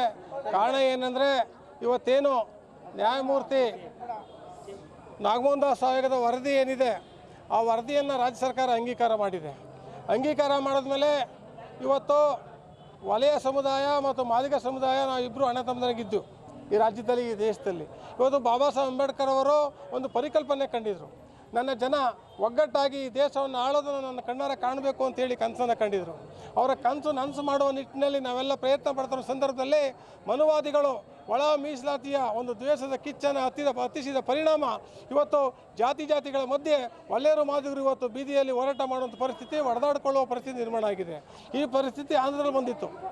ಆಂಧ್ರದಲ್ಲಿ ಆಗಬಾರ್ದು, ಆಂಧ್ರ ಮಾದರಿ ಥರ ಕನ್ನಡದಲ್ಲಿ ಆಗಬಾರ್ದು ಅಂತೇಳಿ ಎಲ್ಲ ದಲಿತ ಸಂಘರ್ಷ ಸಮಿತಿಯ ಎಲ್ಲ ಬಣದ ರಾಜ್ಯ ಮುಖಂಡಗಳು ಚರ್ಚೆ ಮಾಡಿ ಒಂದು ಒಗ್ಗಟ್ಟಾಗಿ ನಾವು ಮೊದಲನಾಗಿ ಕನ್ನಡದಲ್ಲಿ ಸಂಘರ್ಷ ಸಮಿತಿ ನಮ್ಮ ಬಣ ಕೃಷ್ಣಪ್ಪ ಬಣ ಇವತ್ತು ಒಳ ಮೀಸಲಾತಿ ಜಾರಿ ಮಾಡಬೇಕು ಅಂತ ಒತ್ತಾಯವನ್ನು ಮಾಡಿದ ಪರಿಣಾಮ ಎಸ್.ಎಂ. ಕೃಷ್ಣ ಸರ್ಕಾರ ಸದಾಶಿವ ಆಯೋಗವನ್ನು ರಚನೆ ಮಾಡಿತು. ತಾನೇ ಕಳೆದ 1-2 ವಾರಗಳಿಂದಲೂ ಸಹ ಹಲವಾರು ಚಳುವಳಿಗಳು ಕೇಂದ್ರ ಸರ್ಕಾರದ ವಿರುದ್ಧವಾಗಿ, ಕೇಂದ್ರದ BJP ಸರ್ಕಾರದ ವಿರುದ್ಧವಾಗಿ ನಡೀತಾ ಇದೆ. ಮುಖ್ಯವಾಗಿ ಏನು ಜನಸಾಮಾನ್ಯರಿಗೆ ಕೊಟ್ಟಿರ್ತಕ್ಕಂಥ ಗ್ಯಾಸ್ ಅನಿಲ, ಅಡುಗೆ ಅನಿಲದ ಬೆಲೆ ಏರಿಕೆಯನ್ನು ದುಪ್ಪಟ್ಟು ಮಾಡಿ ಮತ್ತು ಏನು ಸಾರ್ವಜನಿಕರಿಗೆ ಅದು ಕೈಗೆಟಕದಂಗೆ ಕಾಳಸಂತೆಯಲ್ಲಿ ಮಾರಾಟ ಆಗುವಂಥ ರೀತಿಯಲ್ಲಿ ಕೇಂದ್ರ ಸರ್ಕಾರ ನಿರ್ಲಕ್ಷ್ಯ ವಹಿಸಿರುವುದರಿಂದ ಸಾರ್ವಜನಿಕರು ಬದುಕುವುದೇ ದುಸ್ತರವಾಗಿದೆ, ಜೀವನ ಮಾಡೋದೇ ದುಸ್ತರವಾಗಿದೆ. ಈ ಒಂದು ನಿಟ್ಟಿನಲ್ಲಿ ಕೇಂದ್ರ ಸರ್ಕಾರಕ್ಕೆ ಮತ್ತು ಸನ್ಮಾನ್ಯ ಮೋದಿ ಸರ್ಕಾರಕ್ಕೆ ನಾವು ಒತ್ತಾಯ ಮಾಡೋದೇನೆಂದರೆ, ಈ ಕೂಡಲೇ ತುಟ್ಟಿಯಾಗಿರ್ತಕ್ಕಂಥ ಏನು ಗ್ಯಾಸ್ ಸಿಲಿಂಡ್ರು, ಅನಿಲ ಸಿಲಿಂಡರ್ಗಳನ್ನ ನೀವು ಮಾಮೂಲಿ ದರಕ್ಕೆ ನೀವು ನಿಗದಿ ಮಾಡಬೇಕು.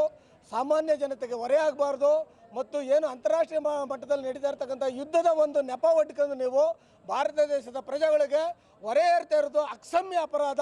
ಇದನ್ನು ಇಡೀ ರಾಜ್ಯದ ಮತ್ತು ಇಡೀ ದೇಶದ ಎಲ್ಲ ಬಡ ಜನತೆ ಖಂಡಿಸ್ತೀವಿ ಅಂತ ಈ ಮುಖಾಂತರ ಕರ್ನಾಟಕ ರಾಜ್ಯ ದಲಿತ ಸಂಘರ್ಷ ಸಮಿತಿ ಪ್ರೊಫೆಸರ್ ಬಿ ಕೃಷ್ಣಪ್ಪ ಬಣ ಈ ಮೂಲಕ ಖಂಡಿಸುತ್ತೆ ಮತ್ತು ವಿರೋಧಿಸುತ್ತೆ. ಬಡ ಜನರಿಗೆ ನ್ಯಾಯ ಕೊಡಬೇಕು ಅಂತ ಒತ್ತಾಯ ಮಾಡುತ್ತೆ. ಈ ಪ್ರತಿಭಟನೆಯಲ್ಲಿ ದಸಂಸ ರಾಜ್ಯ ಸಂಚಾಲಕರಾದ ಅಂದಾನಿ ಸೋಮನಹಳ್ಳಿ, ಮುಖಂಡರಾದ ಟಿಡಿ ಬಸವರಾಜು, ಎಂ ಶಿವು, ಮೂರ್ತಿ ಸೇರಿದಂತೆ ಸಂಘಟನೆಯ ಪದಾಧಿಕಾರಿಗಳು ಭಾಗವಹಿಸಿದ್ದರು. ಅಡುಗೆ ಅನಿಲ ಬೆಲೆ ಏರಿಕೆ ಮತ್ತು ಸಿಲಿಂಡರ್ಗಳ ಅಕಾಲಿಕ ಬರವನ್ನು ನಿರ್ಮಾಣ ಮಾಡಿರುವ ಪ್ರಧಾನಮಂತ್ರಿ ನರೇಂದ್ರ ಮೋದಿ ದುರಾಡಳಿತದ ಕೇಂದ್ರ ಸರ್ಕಾರದ ಜನವಿರೋಧಿ ನಡೆ ಖಂಡಿಸಿ ಭಾನುವಾರ ಜಿಲ್ಲಾ ಯುವ ಕಾಂಗ್ರೆಸ್ ಸಮಿತಿ ವತಿಯಿಂದ ನಗರದಲ್ಲಿ ವಿನೂತನ ಬೃಹತ್ ಪ್ರತಿಭಟನೆ ನಡೆಸಲಾಯಿತು. ನಗರದ ಮೈಸೂರು-ಬೆಂಗಳೂರು ಹೆದ್ದಾರಿಯ ಜೆಸಿ ವೃತ್ತದಲ್ಲಿ ಯೂತ್ ಕಾಂಗ್ರೆಸ್ ಜಿಲ್ಲಾಧ್ಯಕ್ಷ ಶಿವನಾಗರಾಜು ನೇತೃತ್ವದಲ್ಲಿ ಜಮಾಣೆಗೊಂಡ ಪ್ರತಿಭಟನಾಕಾರರು ಕೇಂದ್ರ ಸರ್ಕಾರದ ವಿರುದ್ಧ ಘೋಷಣೆಗಳನ್ನು ಕೂಗಿದರು. ಮಹಿಳಾ ಕಾಂಗ್ರೆಸ್ ಕಾರ್ಯಕರ್ತೆಯರು ರಸ್ತೆಯಲ್ಲಿ ಸೌದೆ ಒಲೆ ಇಟ್ಟು ಅಡುಗೆ ಮಾಡುವ ಮೂಲಕ ಆಕ್ರೋಶ ವ್ಯಕ್ತಪಡಿಸಿದರು.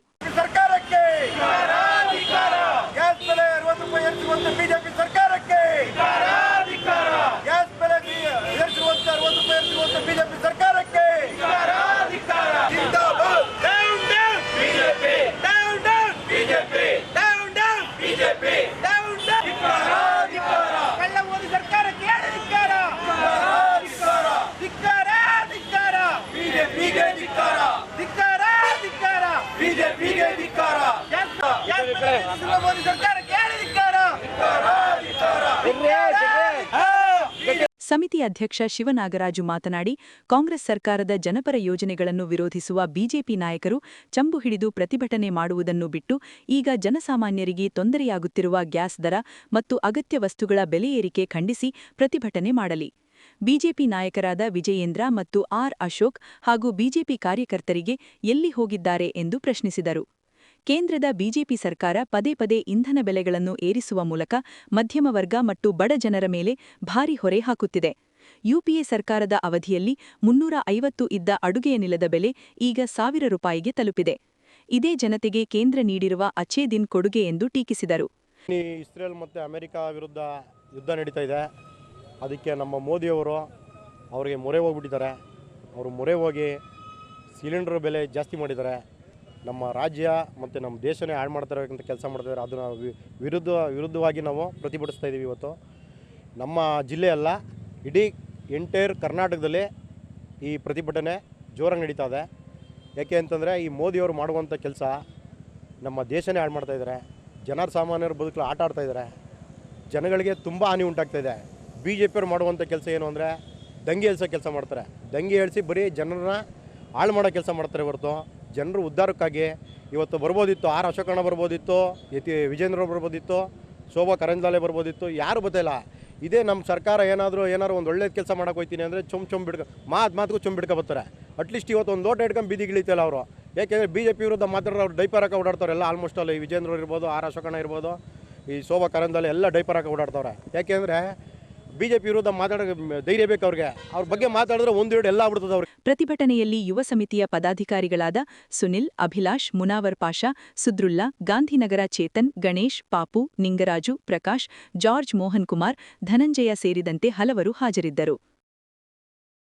ಮುಸ್ಲಿಂ ಬಾಂಧವರ ಪವಿತ್ರ ರಂಜಾನ್ ಮಾಸದ ಅಂಗವಾಗಿ ನಗರದ ಶಂಕರಮಠ ಬಡಾವಣೆಯಲ್ಲಿ ಸೌಹಾರ್ದ ಇಫ್ತಾರ್ ಕೂಟವನ್ನು ಹಮ್ಮಿಕೊಳ್ಳಲಾಗಿತ್ತು.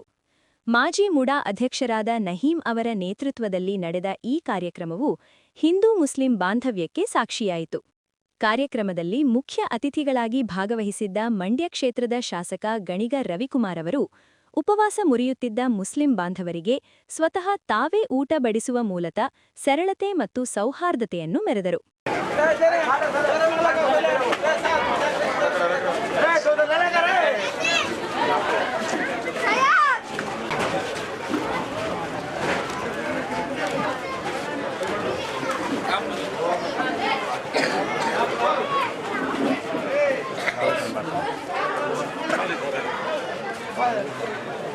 ಪವಿತ್ರ ರಂಜಾನ್ ಉಪವಾಸದ ಈ ಸಂದರ್ಭದಲ್ಲಿ ಇಫ್ತಾರ್ ಕೂಟದಲ್ಲಿ ಭಾಗಿಯಾಗಿದ್ದು ನನಗೆ ಸಂತೋಷ ತಂದಿದೆ. ಮುಸ್ಲಿಂ ಬಾಂಧವರೆಲ್ಲರಿಗೂ ದೇವರು ಆಯಸ್ಸು, ಆರೋಗ್ಯ ಮತ್ತು ಸಮೃದ್ಧಿ ನೀಡಲಿ ಎಂದು ಶಾಸಕರು ಶುಭ ಹಾರೈಸಿದರು. ಇವತ್ತು ಸಮಸ್ತ ಮುಸ್ಲಿಂ ಬಾಂಧವರಿಗೆ ಪವಿತ್ರ ರಂಜಾನ್ ಉಪವಾಸದ ಶುಭಾಶಯಗಳು. ಇವತ್ತು 24ನೇ ಉಪವಾಸ. ನಿನ್ನೆಯಿಂದ ನಾವು ಮಂಡ್ಯ ನಗರದ ಎಲ್ಲ ಮುಸ್ಲಿಂ ಬಾಂಧವರ ಜೊತೆ ಇಫ್ತಾರ್ ಕೂಟವನ್ನು ಏರ್ಪಡಿಸಿ ಅವ್ರ ಜೊತೆ ನಾವು ಕೂಡ ಭಾಗಿಯಾಗ್ತಾಯಿದ್ದೀವಿ. ಇದೊಂದು ಪವಿತ್ರ ಮಾಸ. ಈ ಮಾಸದಲ್ಲಿ ಅವರು ಇಡೀ ದಿನ ಉಪವಾಸ ಇದ್ದು ಸಂಜೆ ಉಪವಾಸ ಬಿಡೋ ಅಂಥ ಒಂದು ಪವಿತ್ರ ಕಾರ್ಯ ಅವರು ಮಾಡ್ತಾಯಿದ್ದಾರೆ. ಅವ್ರ ಜೊತೆ ಇಡೀ ಮಂಡ್ಯ ಸಮಸ್ತ ಮುಸ್ಲಿಂ ಸಮುದಾಯವರ ಜೊತೆ ನಾವಿದ್ದೀವಿ. ಅವರು ಉಪವಾಸದಲ್ಲಿ ಪವಿತ್ರ ದಿನ. ದೇವರು ಒಳ್ಳೇದು ಮಾಡಲಿ, ಅವ್ರಿಗೆಲ್ಲರಿಗೂ ಆಯುಷ್, ಆರೋಗ್ಯ, ಹಣ, ಅಂತಸ್ತು ಎಲ್ಲವನ್ನು ದೇವ್ರು ಕೊಡಲಿ ಅಂತ ಕೇಳ್ಕೊಳ್ತೀನಿ. ಒಳ್ಳೆಯದಾಗಲಿ. ಇಫ್ತಾರ್ ಕೂಟದ ಆಯೋಜಕರಾದ ನಹೀಂ ಅವರು ಶಾಸಕರ ಈ ಪ್ರೀತಿಪೂರ್ವಕ ನಡೆ ಮತ್ತು ಕಾರ್ಯಕ್ರಮದಲ್ಲಿ ಭಾಗಿಯಾದದ್ದಕ್ಕಾಗಿ ಅವರನ್ನು ಹೃತ್ಪೂರ್ವಕವಾಗಿ ಅಭಿನಂದಿಸಿದರು. ಇವತ್ತು 24ನೇ ಉಪವಾಸ. ಎಲ್ಲ ಉಪವಾಸದ ದಿವಸ ನಮಗೆ ಒಂಥರ ಹಬ್ಬದ ಥರ ಎಲ್ಲರೂ ಕೂಡ ಎಲ್ಲ ಸಮಾಜದ ವರ್ಗದ ಜನ ಸೇರಿ ನಾವು ಇವತ್ತು ಉಪವಾಸನ ಊಟ ಮಡಿಕೊಂಡಿದ್ದೋ. ನಮ್ಮ ಪ್ರೀತಿಯ ಶಾಸಕರಂತ ರವಿಕುಮಾರ್ ಅವ್ರನ್ನ ಕರೆಸಿ ಅವ್ರಿಗೂ ಕೂಡ ಉಪವಾಸದ ಬಿಡೋ ಟೈಮ್ಗೆ ಅವರು ಕೂಡ ನಮ್ಮ ಜೊತೆಲಿ ಭಾಗವಹಿಸಿ ಅವರು ಕೂಡ ಉಪವಾಸನ ನಮ್ಮ ಊಟಕ್ಕೆ ಭಾಗವಹಿಸಿ ಎಲ್ಲರೂ ಕೂಡ ನಮ್ಮ ಸಮಾಜದ ಅಧ್ಯಕ್ಷರುಗಳನ್ನ, ಗುರುಗಳನ್ನ, ಎಲ್ಲ ವರ್ಗದ ಸಮಾಜದನ್ನ ಮಾತಾಡಿಸ್ಕೊಂಡು ಒಂದು ಶಾಂತಿಯುತವಾಗಿ ಒಂದು ಉಪವಾಸ ವರ್ಷವೂ ಕೂಡ ನಮ್ಮ ಶಾಸಕರು ಎಲ್ಲ ವರ್ಷದಲ್ಲೂ ಕೂಡ ಹೋದ ಸರಿ MP ಚುನಾವಣೆಯಿಂದ ಎಲ್ಲೂ ಹೋಗೋಕ್ಕಾಗಿರಲಿಲ್ಲ. ಅವರು ಚುನಾವಣೆ ಇರೋದ್ರಿಂದ ವರ್ಷವೂ ಕೂಡ ಎಲ್ಲ ನಾವು ಕರೆದಾಗ ಯಾವ ವರ್ಷದಲ್ಲೂ ಬರೋದಿಲ್ಲ ಅಂತ ಹೇಳೋದಿಲ್ಲ. ಯಾವ ಟೈಮಿಗೆ ಹೇಳ್ತೀವಿ ಆ ಟೈಮಿಗೆ ಬರ್ತೀನಪ್ಪ ಅಂತ ಅಂದ್ಬಿಟ್ಟು ಭಾರಿ ವಿಶ್ವಾಸದಿಂದ, ಭಾರಿ ಪ್ರೀತಿಯಿಂದ ಈ ರಂಜಾನ್ ಹಬ್ಬದಲ್ಲಿ ಉಪವಾಸ ಹಬ್ಬಕ್ಕೆ ನಾವು ಕರೆದಾಗ ವಿಶ್ವಾಸದಿಂದ ಬಂದು ನಮ್ಮ ಜೊತೆಲಿ ಭಾಗವಹಿಸ್ಕೊಂಡು ವಿಶ್ವಾಸದಲ್ಲಿ ಕೂತ್ಕೊಂಡು ಊಟ ಗೀಟ ಮಾಡ್ಕೊಂಡು ಎಲ್ಲರೂ ಹಬ್ಬದ ಶುಭಾಶಯ ಆಗ್ಬಿಟ್ಟು ಹೋಯ್ತಾರೆ. ಅದೇ ರೀತಿಯಲ್ಲಿ ಈ ವರ್ಷವೂ ಕೂಡ ಹೋದ ವರ್ಷ ಬರೋಕ್ಕಾಗಲಿಲ್ಲ, ಈ ವರ್ಷ ಎಲ್ಲ ಕಡೆನೂ ಬರ್ತಾವ್ರೆ. ಈ ಸೌಹಾರ್ದ ಕೂಟದಲ್ಲಿ ಮಾಜಿ ಮುಡಾ ಅಧ್ಯಕ್ಷ ನಹೀಂ ಸೇರಿದಂತೆ ಸಮುದಾಯದ ಪ್ರಮುಖರು ಹಾಗೂ ಅನೇಕ ಮುಸ್ಲಿಂ ಬಾಂಧವರು ಪಾಲ್ಗೊಂಡು ಸಾಮೂಹಿಕವಾಗಿ ಪ್ರಾರ್ಥನೆ ಸಲ್ಲಿಸಿ ಉಪವಾಸ ಮುರಿದರು.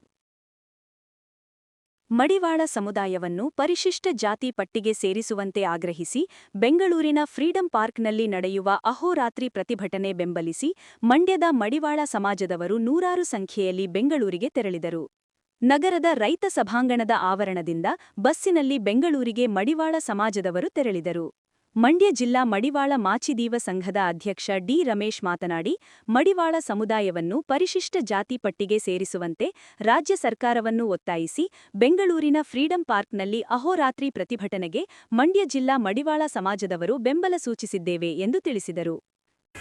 ಮಡಿವಾಳ ಮಾಚಿದೇವರ ಸಂಘದ ವತಿಯಿಂದ ನಾವು ಮಂಡ್ಯ ಜಿಲ್ಲಾ ಮಡಿವಾಳರ ಸಂಘದ ನಿರ್ದೇಶಕರು ಎಲ್ಲ ಒಟ್ಟುಗೂಡಿ ಪರಿಶಿಷ್ಟ ಜಾತಿಗೆ ಸೇರಿಸಲು ಅಹೋರಾತ್ರಿ ಧರಣಿ ನಡೆಸುತ್ತಿರುವ ಬೆಂಗಳೂರಿನಲ್ಲಿ ಫ್ರೀಡಂ ಪಾರ್ಕ್ನಲ್ಲಿ ನಡೆಯುತ್ತಿರುವ ಧರಣಿಗೆ ಪ್ರತಿಭಟನೆಗೆ ಸರ್ಕಾರವನ್ನು ಒತ್ತಾಯಿಸಲು ನಮ್ಮ ಮಂಡ್ಯ ಜಿಲ್ಲಾ ಮಡಿವಾಳ ಮಾಚಿದೇವರ ಸಂಘದ ವತಿಯಿಂದ ನಮ್ಮ ನಿರ್ದೇಶಕರಾದ ವೆಂಕಟೇಶ್ ಸಂದೇಶ್ರವರು, ನಮ್ಮ ಕಾರ್ಯದರ್ಶಿಯವರಾದ ಸಿದ್ದಪ್ಪನವರು, ಸೋಮಶೇಖರ್ ಅವರು, ಶಿವಮಾದ್ರವರು ಹಾಗೂ ನಮ್ಮ ರಘುರವರು ಎಲ್ಲ ಒಟ್ಟುಗೂಡಿ ಈ ಸಮಾವೇಶಕ್ಕೆ ಹೋಗ್ತಾ ಇದ್ದೀವಿ. ನಮ್ಮ SC ಸಮುದಾಯಕ್ಕೆ ಪರಿಶಿಷ್ಟ ಜಾತಿಗೆ ಸೇರಿಸಲು. ಡಿ ದೇವರಾಜ್ ಅರಸು ವೇದಿಕೆ ಅಧ್ಯಕ್ಷ ಎಲ್ ಸಂದೇಶ್ ಮಾತನಾಡಿ, ನಮ್ಮ ಸಮಾಜ ಸಾಮಾಜಿಕ, ಶೈಕ್ಷಣಿಕ, ಆರ್ಥಿಕ ಮತ್ತು ರಾಜಕೀಯವಾಗಿ ತುಂಬಾ ಹಿಂದುಳಿದಿದೆ. ಇದನ್ನು ಪರಿಗಣಿಸಿ ದೇಶದ 18 ರಾಜ್ಯಗಳು 3 ಕೇಂದ್ರಾಡಳಿತ ಪ್ರದೇಶದಲ್ಲಿ ಮಡಿವಾಳ ಸಮುದಾಯವನ್ನು ಪರಿಶಿಷ್ಟ ಜಾತಿ ಪಟ್ಟಿಗೆ ಸೇರಿಸಲಾಗಿದೆ. ಆ ಕ್ರಮವನ್ನು ನಮ್ಮಲ್ಲೂ ಕೈಗೊಳ್ಳಲು ರಾಜ್ಯ ಸರ್ಕಾರ ಕಾಳಜಿ ಪ್ರದರ್ಶಿಸಬೇಕು. ನಮ್ಮ ಮಕ್ಕಳ ಭವಿಷ್ಯದ ಹಿತದೃಷ್ಟಿಯಿಂದ ಇದು ಬಹಳ ಅಗತ್ಯವಾಗಿದೆ ಎಂದು ಹೇಳಿದರು. ಕರ್ನಾಟಕ ರಾಜ್ಯದಲ್ಲಿ ಮಡಿವಾಳ ಸಮುದಾಯವನ್ನ ಪರಿಶಿಷ್ಟ ಜಾತಿಗೆ ಸೇರಿಸಬೇಕು ಅನ್ನುವಂಥ ಒಂದು ಉದ್ದೇಶದಿಂದ ಮಂಡ್ಯ ಜಿಲ್ಲೆಯಿಂದ ನಮ್ಮ ಮಡಿವಾಳ ಸಮುದಾಯದ ಎಲ್ಲ ಮುಖಂಡರು ಇವತ್ತು ಬೆಂಗಳೂರಿನಲ್ಲಿ ನಡೀತಾ ಇರ್ತಕ್ಕಂಥ ಅಹೋರಾತ್ರಿ ಧರಣಿಯನ್ನ ಬೆಂಬಲಿಸಿ ಇಲ್ಲಿಂದ ನೂರಾರು ಸಂಖ್ಯೆಯಲ್ಲಿ ಮಡಿವಾಳ ಬಂಧುಗಳು ಹೋಗ್ತಾ ಇದ್ದಾರೆ. ಕರ್ನಾಟಕ ರಾಜ್ಯದ 18 ರಾಜ್ಯಗಳಲ್ಲಿ ಮತ್ತು 3 ಕೇಂದ್ರಾಡಳಿತ ಪ್ರದೇಶಗಳಲ್ಲಿ ಮಡಿವಾಳರನ್ನ ಪರಿಶಿಷ್ಟ ಜಾತಿಗೆ ಸೇರಿಸಿದ್ದಾರೆ. ಅದೇ ರೀತಿ ಕರ್ನಾಟಕದಲ್ಲಿ ಕೂಡ ಮಡಿವಾಳ ಸಮುದಾಯವನ್ನು ಪರಿಶಿಷ್ಟ ಜಾತಿಗೆ ಸೇರಿಸೋದ್ರ ಮೂಲಕ ಭಾಳ ವರ್ಷಗಳಿಂದ ಏನು ಹೋರಾಟ ನಡೀತಾ ಇದೆ, ಹೋರಾಟಕ್ಕೆ ರಾಜ್ಯ ಸರ್ಕಾರ ಬೆಲೆ ಕೊಡಬೇಕು. ನಮ್ಮ ಈ ರಾಜ್ಯ ಸರ್ಕಾರವನ್ನು ತಂದಿರ್ತಕ್ಕಂಥವರೇ ಮಡಿವಾಳರ ಮತಗಳಿಂದ ರಾಜ್ಯ ಸರ್ಕಾರ ಬಂದಿರೋದ್ರಿಂದ ಇದು ನಮ್ಮ ಸರ್ಕಾರ. ಈ ನಮ್ಮ ಸರ್ಕಾರಕ್ಕೆ ನಾವು ಮನವಿ ಮಾಡ್ತಾ ಇದ್ದೇವೆ, ಮಡಿವಾಳ ಸಮುದಾಯವನ್ನ ಪರಿಶಿಷ್ಟ ಜಾತಿಗೆ ಸೇರಿಸಬೇಕು ಅನ್ನುವಂಥ ಒತ್ತಾಯವನ್ನು ಮಾಡ್ತಾ. ಈ ಸಂದರ್ಭದಲ್ಲಿ ಮಡಿವಾಳ ಸಮಾಜದ ಮುಖಂಡರಾದ ಹಳುವಾಡಿ ವೆಂಕಟೇಶ್, ಸಿದ್ದಶೆಟ್ಟಿ, ಎನ್ ಸೋಮಶೇಖರ್, ಶಿವಮಾದು, ರಘು ಸೇರಿದಂತೆ ಇತರರು ಭಾಗವಹಿಸಿದ್ದರು. ಮಂಡ್ಯ ತಾಲೂಕಿನ ಕೊತ್ತತ್ತಿ ಹೋಬಳಿಯ ಸಂತೆಕಸಲಗೆರೆ ಗ್ರಾಮದ ಶ್ರೀ ಭೂಮಿ ಸಿದ್ದೇಶ್ವರ ಸ್ವಾಮಿ ದೇವಸ್ಥಾನದ ಆವರಣದಲ್ಲಿ ಮಾರ್ಚ್ 21ರಂದು ಅಟ್ಟುಣ್ಣುವ ಜಾತ್ರಾ ಮಹೋತ್ಸವ ಆಯೋಜಿಸಲಾಗಿದೆ ಎಂದು ಶ್ರೀ ಭೂಮಿ ಸಿದ್ದೇಶ್ವರ ಸ್ವಾಮಿ ದೇವಸ್ಥಾನ ಅಭಿವೃದ್ಧಿ ಸಮಿತಿಯ ಅಧ್ಯಕ್ಷ ಕೆ ಸಿದ್ದರಾಜು ತಿಳಿಸಿದರು. ಸುದ್ದಿಗೋಷ್ಠಿಯಲ್ಲಿ ಮಾತನಾಡಿದ ಅವರು, ಪ್ರತಿ ವರ್ಷ ಯುಗಾದಿ ಹಬ್ಬದ 2ನೇ ದಿನದಂದು ಕೊತ್ತತ್ತಿ, ಸಂತೆಕಸಲಗೆರೆ, ಕಾರಸವಾಡಿ, ಮೊತ್ತಹಳ್ಳಿ, ಮಂಗಲ, ಹನಿಯಂಬಾಡಿ ಮತ್ತು ಬೇವಿನಹಳ್ಳಿ ಗ್ರಾಮಸ್ಥರು ಜಾತ್ರಾ ಮಹೋತ್ಸವದಲ್ಲಿ ಭಾಗವಹಿಸುವರು. ಈ ಹಿನ್ನೆಲೆ ಬಾಯಿಬೀಗ ಸೇವಾ ಕಾರ್ಯ ನಡೆಸಿಕೊಂಡು ಬರುತ್ತಿದ್ದಾರೆ ಎಂದರು. ಯುಗಾದಿ ಹಬ್ಬದ 3ನೇ ದಿನ 35-40 ಸಾವಿರ ಸದ್ಭಕ್ತರು ದೇವಾಲಯದ ಸುತ್ತಮುತ್ತ ಮಾಂಸಾಹಾರದ ಅಟ್ಟುಣ್ಣುವ ಜಾತ್ರಾ ನಡೆಸಲಿದ್ದಾರೆ. ಭಕ್ತರು ಸ್ವತಃ ತಾವೇ ಅಡುಗೆ ತಯಾರಿಸಿ ಅವರ ಗ್ರಾಮಗಳಿಂದ ಬರುವ ದಾಸಪ್ಪ ಅವರು ತರುವ ದೃಷ್ಟಿಮುಖ ದೇವರ ಮುಂದೆ ಎಡೆ ನೀಡಿ ಪೂಜೆ ಸಲ್ಲಿಸಿದ ನಂತರ ಜಾತ್ರೆಯಲ್ಲಿ ಭಾಗವಹಿಸುವ ತಮ್ಮ ಕುಲದವರಿಗೆ ಪ್ರಸಾದ ರೂಪದಲ್ಲಿ ಉಣಬಡಿಸುತ್ತಾರೆ ಎಂದು ಹೇಳಿದರು. ಜಾತ್ರಾ ಮಹೋತ್ಸವ ಮುಗಿದ ನಂತರ ದೇವಾಲಯದ ರಾಜಗೋಪುರ ನಿರ್ಮಾಣ ಕಾರ್ಯ ನಡೆಯಲಿದೆ. ಇದಕ್ಕೆ 4-5 ಕೋಟಿ ರೂಗಳ ಹಣದ ಅವಶ್ಯಕತೆ ಇದ್ದು ಭಕ್ತರು ದೇಣಿಗೆ ನೀಡುವಂತೆ ಇದೇ ವೇಳೆ ಮನವಿ ಮಾಡಿದರು. ಶ್ರೀ ಭೂಮಿಸಿದ್ದೇಶ್ವರ ಶ್ರೀ ಕ್ಷೇತ್ರದಲ್ಲಿ ಈ ಒಂದು ಸಂತೆಕಸಲಗೆರೆ ಗ್ರಾಮದ ಶ್ರೀ ಕ್ಷೇತ್ರದಲ್ಲಿ 100 ವರ್ಷಗಳಿಂದ ನೆಲೆಸಿರ್ತಾರೆ. ಇದನ್ನು ನಮ್ಮ ಹಿರಿಯರಿಂದ ಕೇಳಿ ತಿಳಿದಿರ್ತೇನೆ. ಪ್ರಾರಂಭದಲ್ಲಿ ಇಲ್ಲಿ 4 ಕಲ್ಲಿನ ಗಳಿಂದ ಭೂಮಿಯಲ್ಲಿ ಉದ್ಭವವಾಗಿರ್ತಕ್ಕಂಥ ಮೂರ್ತಿಯ ಮೇಲೆ ಗೋಪುರವನ್ನು ಚಿಕ್ಕದಾಗಿ ನಿರ್ಮಾಣ ಮಾಡಿ ಪೂಜೆ ಕೈಂಕರ್ಯವನ್ನು ನಮ್ಮ ಹಿರಿಯರು ಅನಾದಿ ಕಾಲದಿಂದಲೂ ಮುಂದುವರಿಸ್ಕೊಂಡು ಬಂದಿದ್ದರು. ಅದರಲ್ಲಿ ಮೊದಲಿಗೆ ಶ್ರೀರಂಗಪಟ್ಟಣ ತಾಲೂಕು ಬನ್ನಳ್ಳಿ ಗ್ರಾಮದ ಶ್ರೀ ಭೂಮಿ ಸಿದ್ದೇಗೌಡ ಎಂಬುವರಿಂದ ನಿರಂತರವಾಗಿ ಪೂಜಿಸಲ್ಪಡ್ತಾಯಿತ್ತು. ಮತ್ತು ಅವರ ಕಾಲದಲ್ಲಿ ಆ ಸುತ್ತಲೂ ದೊಡ್ಡ ದೊಡ್ಡ ಮರಗಳಿಂದ ಆ ಒಂದು ಪ್ರದೇಶವು ರಮ್ಯವಾದ ಕಾಡಿನಂತೆ ಕಂಗೊಳಿಸ್ತಾ ಇತ್ತು. ನಂತರದಲ್ಲಿ ನಮ್ಮ ಕೊತ್ತತ್ತಿ ಗ್ರಾಮದ ಭೂಮಿ ದಾಸಗೌಡರಿಂದ ಪೂಜಿಸಲ್ಪಡ್ತಾ ಇತ್ತು. ನಂತರದಲ್ಲಿ ಈ ದೇವಸ್ಥಾನದ ಒಕ್ಕಲಿಗರು ಕೊತ್ತತ್ತಿ ಗ್ರಾಮದ ಮುಖಂಡರ ನೇತೃತ್ವದಲ್ಲಿ ಅಕ್ಕಪಕ್ಕದ 7-8 ಗ್ರಾಮಗಳ ಮುಖಂಡರು ಸೇರಿಕೊಂಡು ಶ್ರೀ ಭೂಮಿಸಿದ್ದೇಶ್ವರ ಸ್ವಾಮಿ ಇದ್ದಂಥ ಮಂಟಪವಿದ್ದ ಮೂಲ ಸ್ಥಾನದಲ್ಲಿ ಸ್ವಲ್ಪ ಉತ್ತಮ ಮಟ್ಟದಲ್ಲಿ ಸುಮಾರು 15-20 ಅಡಿಗಳ ಭಾಗದಲ್ಲಿ ವಿಸ್ತೀರ್ಣದಲ್ಲಿ ಮಂಟಪವನ್ನು ಮರು ನಿರ್ಮಾಣ ಮಾಡಿರ್ತಾರೆ.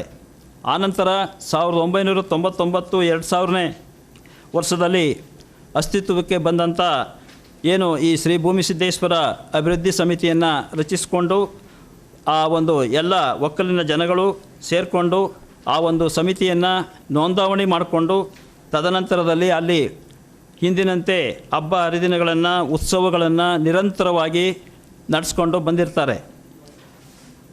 ಇಲ್ಲಿ ವಿಶೇಷತೆ ಏನಪ್ಪ ಅಂತಂದರೆ ಪ್ರತಿ ವರ್ಷ ಯುಗಾದಿ ಹಬ್ಬವಾದ 2ನೇ ದಿನ ಕೊತ್ತತ್ತಿ, ಸಂತೆಕಸಲಗೆರೆ, ಕಾರಸವಾಡಿ, ಮೊತ್ತಹಳ್ಳಿ, ಮಂಗಲ, ಹನಿಯಂಬಾಡಿ ಮತ್ತು ಬೇವನಹಳ್ಳಿ ಗ್ರಾಮಗಳಿಂದ ಬಾಯಿಬೀಗ ಸೇವಾ ಕಾರ್ಯ ನಡ್ಕೊಂಡು ಬಂದಿರ್ತದೆ. ಹೀಗೆ ಬಾಯಿಬೀಗ ಹರಕೆ ಹೊತ್ತು ಬಂದಂಥ ಭಕ್ತರಿಂದ ಕಿರು ಕಾಣಿಕೆಯನ್ನು ಸಂಗ್ರಹಿಸಿ ಆ ಒಂದು ಸಂತೆಕಸಲಗೆರೆ ಗ್ರಾಮದ ಮುಖಂಡರು ಈ ಒಂದು ಕಾರ್ಯವನ್ನು ನೆರವೇರಿಸಿ ಆ ಹಣವನ್ನು ದೇವಸ್ಥಾನಕ್ಕೆ ಒಪ್ಪಿಸ್ತಾರೆ. ಗೋಷ್ಠಿಯಲ್ಲಿ ಉಪಾಧ್ಯಕ್ಷ ಎಸ್ಕೆ ಕೆಂಪೇಗೌಡ, ಕಾರ್ಯದರ್ಶಿ ಕೆಂಪಸಿದ್ದೇಗೌಡ, ಜಂಟಿ ಕಾರ್ಯದರ್ಶಿ ಬಸವರಾಜು, ಖಜಾಂಚಿ ಕೆಟಿ ಜಗದೀಶ್ ಅಶೋಕ್, ಮೋಹನ್ ಇದ್ದರು.